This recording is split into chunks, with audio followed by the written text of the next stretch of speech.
On the morning of September 11th, 2001, 19 men armed with box cutters directed by a man on dialysis in a cave fortress halfway around the world using a satellite phone and a laptop directed the most sophisticated penetration of the most heavily defended airspace in the world, overpowering the passengers and the military combat-trained pilots on 4 commercial aircraft before flying those planes wildly off course for over an hour without being molested by a single fighter interceptor. These 19 hijackers, devout religious fundamentalists who like to drink alcohol, snort cocaine, and live with pink-haired strippers, managed to knock down 3 buildings with 2 planes in New York, while in Washington a pilot who couldn't handle a single-engine Cessna was able to fly a 757 in an 8,000-foot descending 270-degree corkscrew turn to come exactly level with the ground, hitting the Pentagon in the budget analyst office where DoD staffers were working on the mystery of the $2.3 trillion that Defense Secretary Donald Rumsfeld had announced missing from the Pentagon's coffers in a press conference the day before, on September 10th, 2001. Luckily, the news anchors knew who did it within minutes. Osama bin Laden. The pundits knew within hours. Osama bin Laden. The administration knew within the day. Terrorists who committed these acts and those who harbor them. And the evidence literally fell into the FBI's lap. That a hijacker's passport was found blocks from the World Trade Center crash site, if you can believe that. But for some reason, a bunch of crazy conspiracy theorists demanded an investigation into the greatest attack on American soil in history.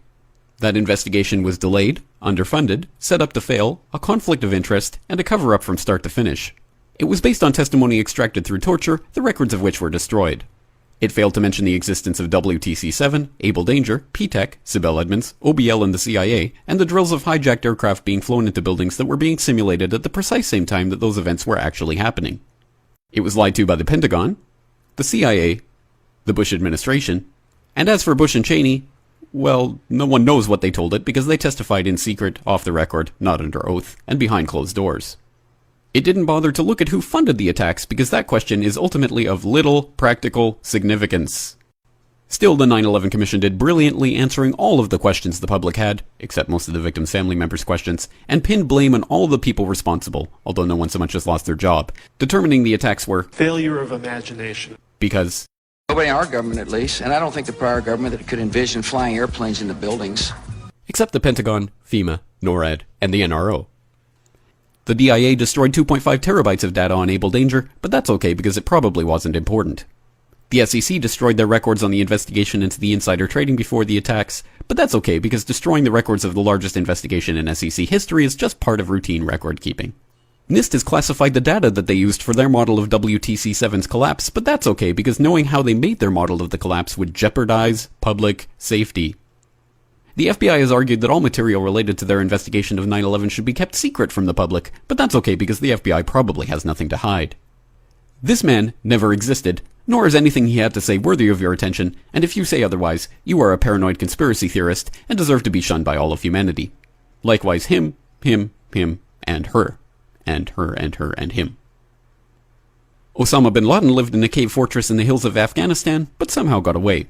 Then he was hiding out in Tora Bora, but somehow got away.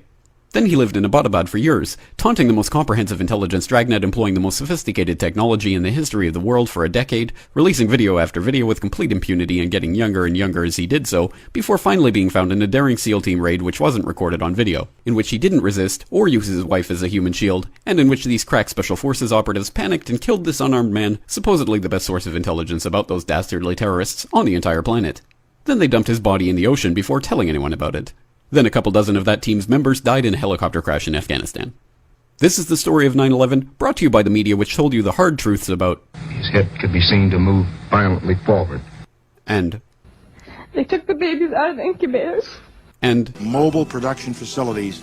And the rescue of Jessica Lynch. If you have any questions about this story, you are a batshit paranoid tinfoil dog-abusing baby hater and will be reviled by everyone. If you love your country and or freedom, happiness, rainbows, rock and roll, puppy dogs, apple pie, and your grandma, you will never ever express doubts about any part of this story to anyone. Ever. This has been a public service announcement by the Friends of the FBI, CIA, NSA, DIA, SEC, MSM, White House, NIST, and the 9/11 Commission. Because ignorance is strength.